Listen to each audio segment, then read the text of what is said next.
Hello, so heading back into the inquiry to the evidence of Raymond Grant, former Post Office Investigator, and bold statements coming up, okay? He's going to explain how he doesn't accept the fact that a person that he was involved as the lead investigator and prosecuting is actually innocent and actually still regards him as guilty, astonishingly. Let's jump straight into the inquiry. We asked you, as the first question to address, please set out the date on which you began work at the post office. Yeah. And you didn't address it. Come on, there's not having time and then there's not having time to put down the date you worked there. Wonder what the answer will be to this. No. When did you start to work at the post office? Since I drafted this statement, I've sort of tried to think back. I think I started with Royal Mail as a postman in 1982. And from there, I've held a number of positions. If you allow me just a second. Well, it's not going to be in there if he's asking you the question, is it? I was postman for a number of years. Then I went to postman higher grade, got the role as duty clerk in the office. I then became an assistant delivery office manager, 140 staff, and there was only 2 managers. I then got a role as a Royal Mail investigation manager. Don't ask me years or when that happened. So if he managed to write this all down to say at the inquiry today, why couldn't he just put this in his original witness statement? Because I have no conscious memory of that. I then transferred over to Post Office Investigations.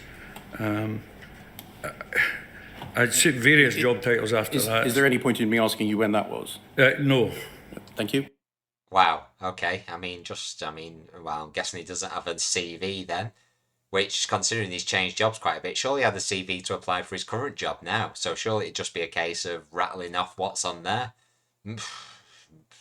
Maybe it's me thinking this is too easy. Please move on. Right. The security investigation manager, our titles changed. Security manager then became a fraud advisor, all with Post Office Limited. I have a feeling we're going to get a lot of I don't knows and I don't recalls here, even more than normal maybe.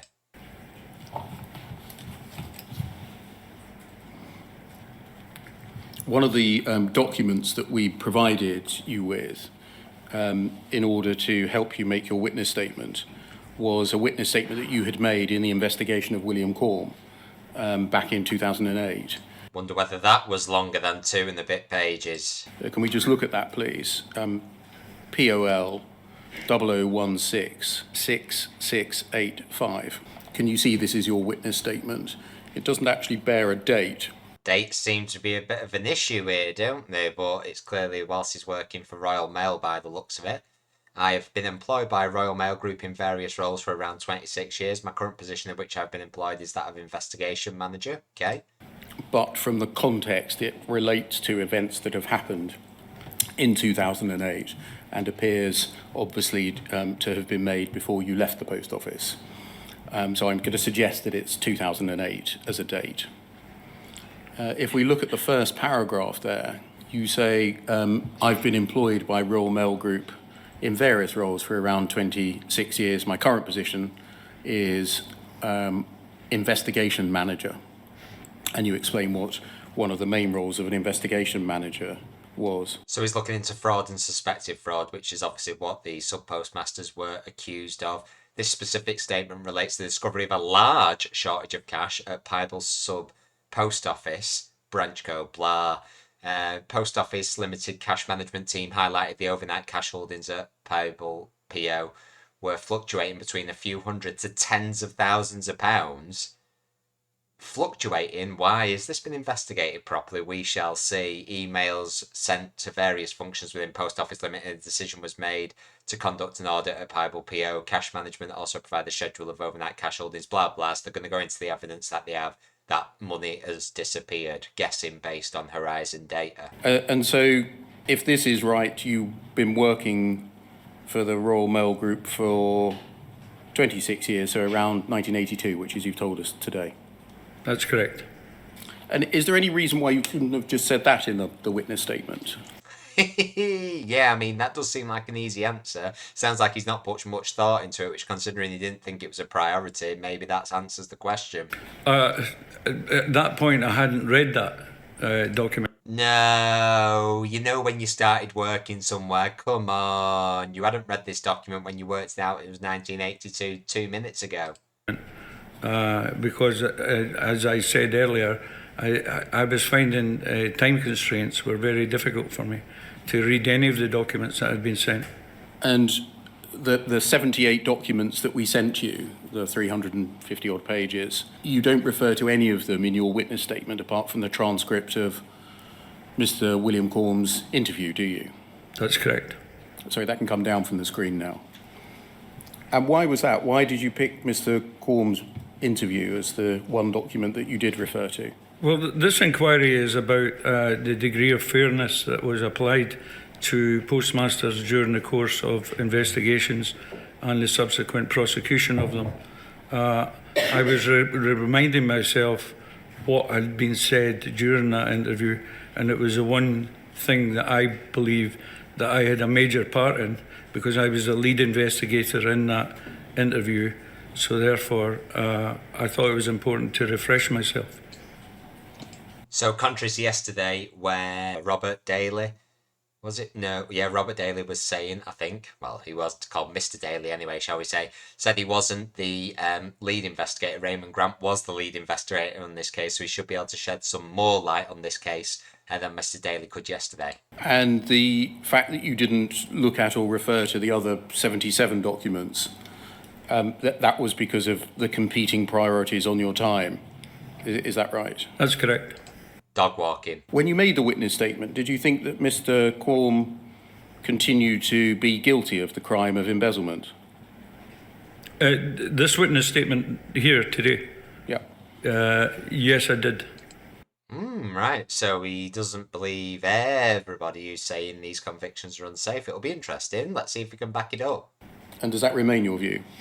I've subsequently been advised that the verdict has been reversed, so he is now not guilty of the offence. I'm talking about in your mind. In my mind, I still think that Mr. Quarm had a role to play in the loss of the money. Bold statement. So he's saying the money definitely exists in this case. We'll have to see what his evidence for that is. That's a different, an answer to a different question. The question would be, did Mr. Quarm have a role to play in the events? The question I in fact asked was, do you think, you remain of the view that he's guilty of the crime? Yes, I do. Well, you can't say that. You're not the judge. Like, if a judge has overturned this in a court of appeal, you can't, well, you can say that you still believe, but surely arguing against the judge on a legal matter in a case they've tried is a fallacy. Despite the verdict of the High Court of Justiciary in Scotland? Yes. Okay, this could be potentially worrying. I mean, we'll see what evidence he has to present, but at the end of the day, it's almost like this could play into a bit of a narrative of, I certainly didn't want to look into ways that he couldn't be guilty or how this could be a mistake because I'm convinced he did it. Maybe that is due to his investigation, and we'll hear, hopefully so. Was that amongst the reasons that you didn't regard this inquiry as a priority? No. You haven't said that to any of the solicitors in the inquiry before. Mr. Quarm was guilty. I don't know why you're asking me questions about this. If I've said that, then that would be my view at that time, yes. It may be a priority for you investigating, but it's not a priority for me. They would accord with your sentiments, wouldn't they? Well, I think you're mixing up the priority. I'm talking about priorities of that I had in my personal role 16 years on from being a post office investigator, working for another organisation who pay me my salary. There was nobody paying me the salary to do the work that we're here talking about today. I was being asked to do that in my own personal time. Putting your claim to Royal Mail and Post Office, then, I would say, because there's a lot of other people out a lot of money. My personal time was being used up for my personal reasons that I've already explained.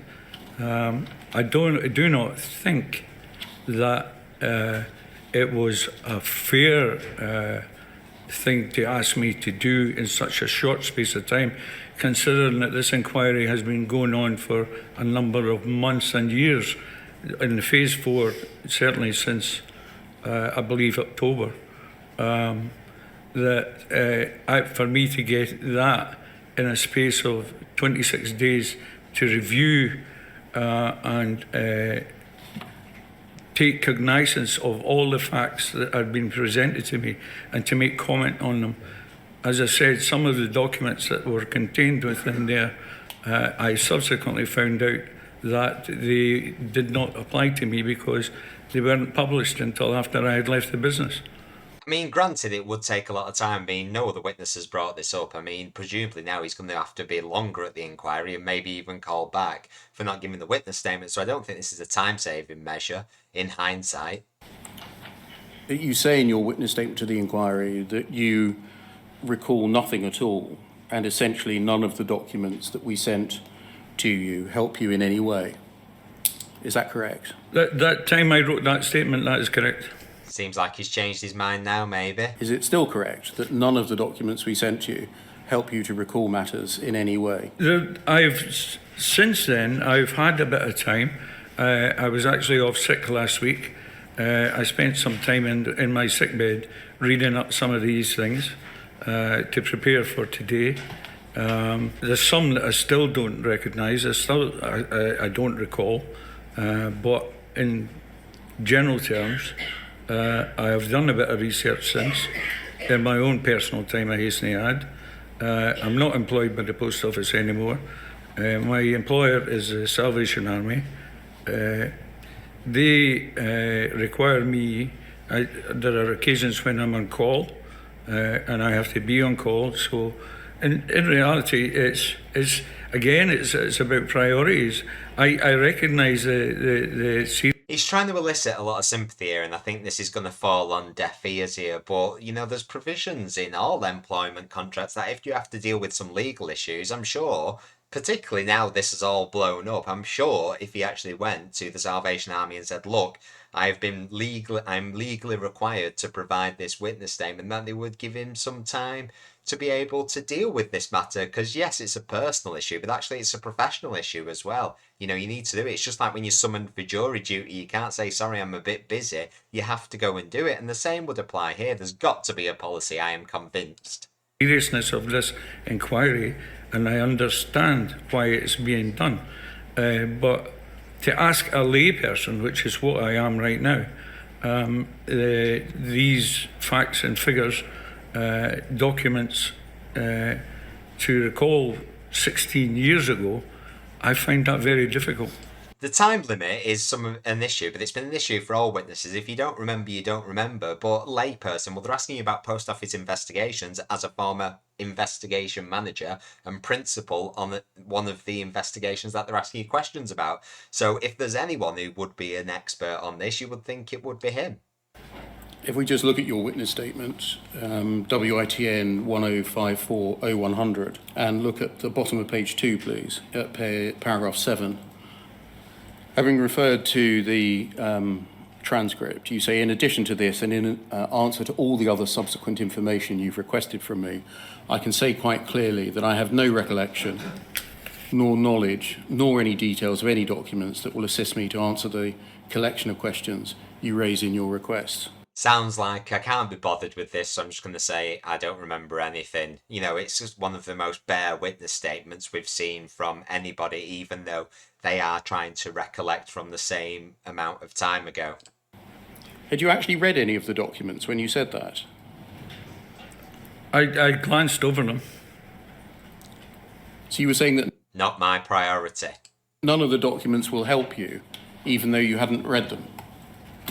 Well, as I said,